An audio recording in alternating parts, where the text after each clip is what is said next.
요즘 가상자산 시장, 더 나아가 글로벌 금융시장의 가장 핫한 이슈 가운데 하나는 바로 스테이블 코인입니다. 이 제도권 편입이 가시화되면서 폭발적인 관심을 받고 있는데요. 스테이블 코인이 뭔지, 또 우리나라를 포함해 왜 너도 나도 도입하려는 건지 김성훈 기자와 자세히 분석해 보겠습니다. 자, 김 기자, 네. 개념부터 정확히 알아야 할 것 같은데요. 스테이블 코인이 뭔가요? 네, 스테이블 코인은 안정적이란 뜻의 스테이블과 코인이 합쳐진 단어 뜻대로 가격 흐름이 안정적인 가상자산을 말하는데요. 달러 같은 법정화폐나 실물 자산과 가치가 연동되도록 설계됐다는 점에서 비트코인 같은 다른 가상자산과 차이가 있습니다. 예를 들어 달러 연동 스테이블 코인 한 개가 1달러의 가치를 지니는 식입니다. 달러를 담보로 하고 시세를 따르기 때문에 비트코인처럼 가격 변동성이 크지 않아서 실생활에서 결제 수단으로도 기대를 모으고 있습니다. 특히 가상자산의 특성을 살려서 빠르고 간편하게 24시간 내내 실시간으로 거래가 가능하고 수수료도 낮다 보니 국제거래에서 실물 화폐를 대체할 것이란 전망이 나오고 있습니다. 현재 미국이 이 스테이블 코인 육성에 가장 적극적으로 나서고 있죠. 네, 맞습니다. 미 상원은 현지 시간 11일 스테이블 코인을 통제하기 위한 이른바 지니어스 법안에 대한 토론 종결 동의안을 가결하면서 포결 절차의 마무리 단계에 들어갔습니다. 지니어스 법안은 스테이블 코인을 제도권 안에서 투명하게 관리하고자 발행사에 대한 지급 준비금 의무와 감독 규정 등 기본적인 규제 틀을 담고 있습니다. 이 법안이 상원에서 최종 통과되면 이후 하원 의결 절차 등을 거쳐서 시행될 예정입니다. 앞서 트럼프 대통령은 미국을 세계 가상자산의 수도로 만들겠다고 공언했는데요. 관련해서 제이디 벤스 부통령은 스테이블 코인을 경제력을 배가시키는 힘으로 보고 있다면서 맞춤형 규제와 관련법을 정비해서 가상자산을 완전히 주류 경제로 편입시키겠다고 강조하기도 했습니다. 네. 전임 바이든 행정부와 달리 트럼프 행정부가 이처럼 속도를 내는 이유가 뭔가요? 네, 달러처럼 가상자산 시장에서도 기축통화국의 지위를 강화할 수 있기 때문입니다. 현재 전체 스테이블 코인 시장에서 달러 연동 비중은 90%가 넘습니다. 이들 달러화 기반의 스테이블 코인 대부분은 미 국채를 담보로 두고 있는데요. 그러니까 스테이블 코인을 이용해서 달러를 중심으로 한 가상자산 시장 지배력을 더욱 공고히 하고 국채 시장을 안정시킬 수 있는 수단으로도 활용하겠다는 계산입니다.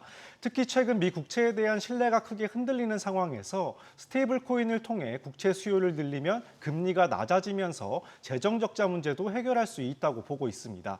스콧 베센트 미 재무장관은 최근 하원 청문회에서 기축통화지위를 유지하고 강화하는 데 전념하고 있다고 말했는데요.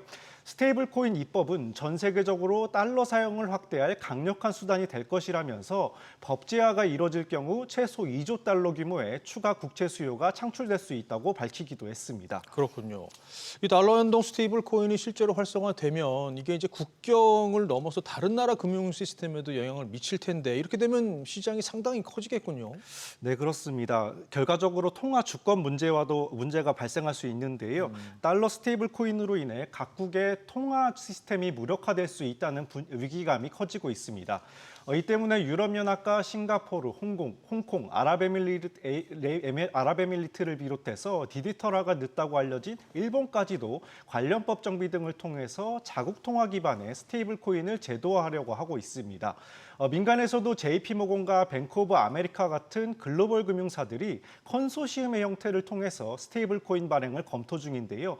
이런 기류 속에서 현재 2,300억 달러, 우리 돈으로 약 315조 원 규모의 스테이블 코인 시장 규모가 3년 뒤인 2028년에는 2조 달러, 약 2,744조 원까지 커질 것이란 전망도 나오고 있습니다.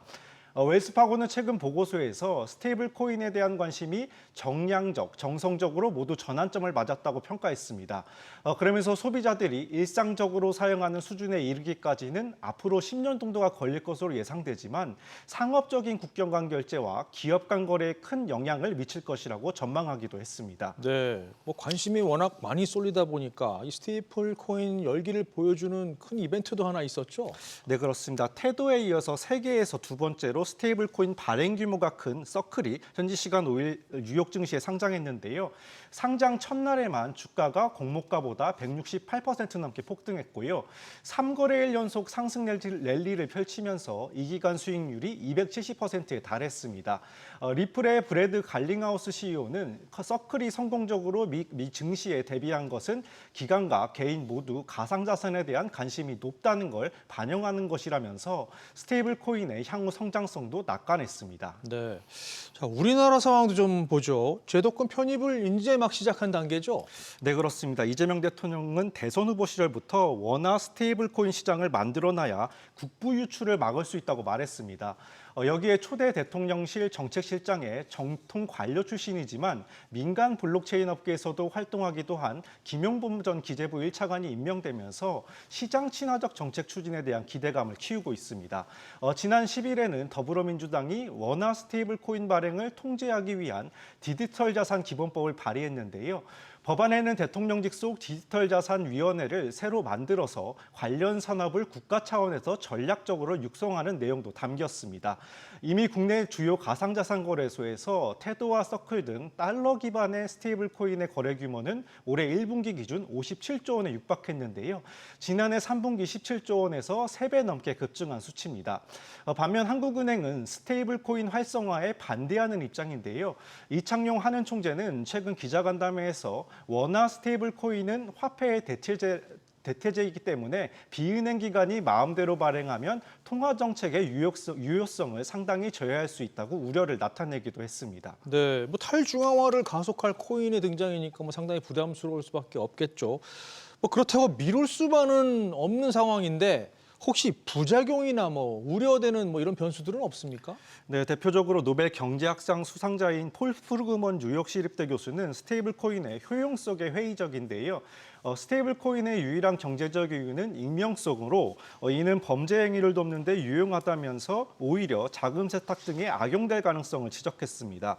또한 대규모 환매 사태가 발생하면 연동된 국채 매도로 금리가 급등하고 이는 금융 시스템 전체에 불안정으로 이어질 수 있다고 경고하기도 했습니다.